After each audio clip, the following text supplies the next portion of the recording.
Hey everybody. So in this video I'm going to demonstrate the process of repairing this damaged V-brake here. So this is pretty common repair. I usually do these probably, I don't know, at least once a week or every 2 weeks. So as you can see, the little carrier there, it's a V-brake, and the little pocket or the carrier that holds the little silver part there, this called the brake noodle or the guide, is damaged. This typically happens. This bike was in a little mishap, but it's pretty common. If the bars get turned around too far, you can see how the end of it there is starting to pull out of the little black piece on the brake itself, and it damaged the top portion where the cable actually goes into the noodle. So I'm gonna demonstrate the process of repairing this. So we got a new replacement noodle and boot here. They call it the guide pipe, but anyway, it's this little piece here, and then the little black piece is called the boot. It's also a good idea to inspect the cable, the housing, and the inner wire, make sure there's no kinks or anything in that. Otherwise you would definitely want to replace that as well.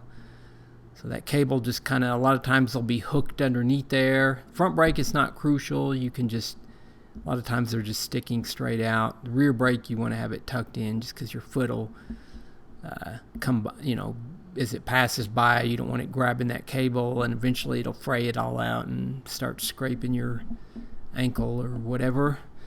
So anyway, I'm just backing the little anchor bolt or the fixing bolt.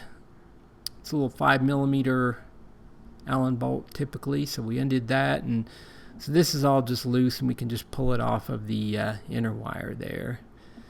And so got it all pulled out, and this is basically what we're looking at.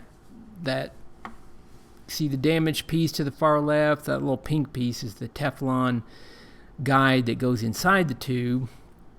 That's the main mangled piece, and then we got our little boot. So this is the new one.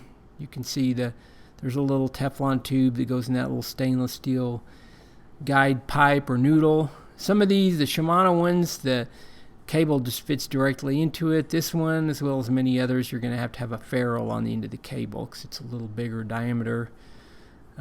Just kind of one-handed. Do you see that? Holding the camera with one hand, and I took that little kink out with the other. So you want to try to get your cable as straight as possible.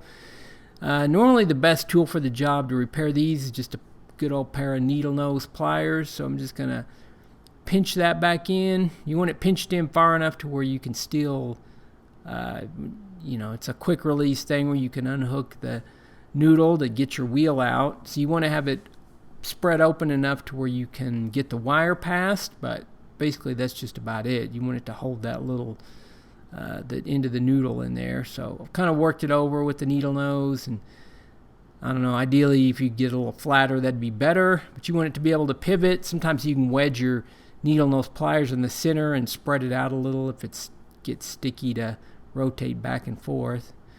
So I'm just reusing the cable and the housing. I put a little film of slick honey or light grease. Tri-Flow works really well. Like a Teflon based oil. Just put a little of that on that inner wire and slide it back through, and then you can slide your little noodle piece there, noodle, guide pipe, whatever you want to call it. You'll slide that through. Sometimes if this I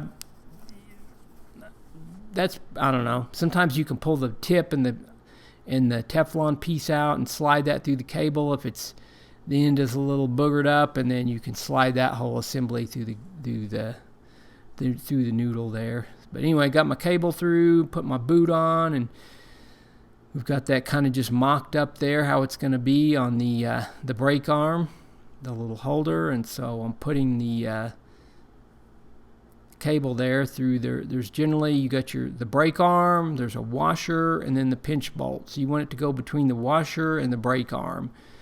And I'm just holding the washer back, or I'm holding the cable and with one hand just pulling it tight, maybe pulling downwards to kind of hold it where I want. It's a little tight, and so I didn't tighten the bolt all the way, and usually I'll squeeze that brake lever to pull a little slack through and get it right where I want it adjusted. far as feel wise, as far as how far the lever pulls in, and then once I get it where I want it, I'll cinch down the anchor bolt there that holds the cable in place.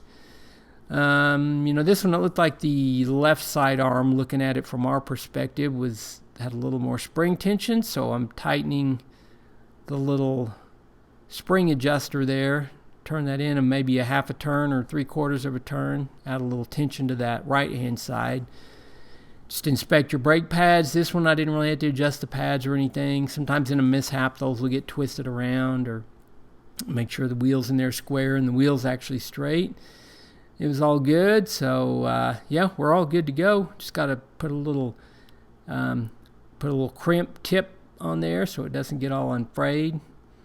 Come frayed out on you and poke you. So anyway, we're just gonna poke that back in there. Whoa, did you see that? I used the force to flip that thing back. Actually, it was just reverse video, but you can tuck that back in there if you like. But yeah, that's gonna do it for this video.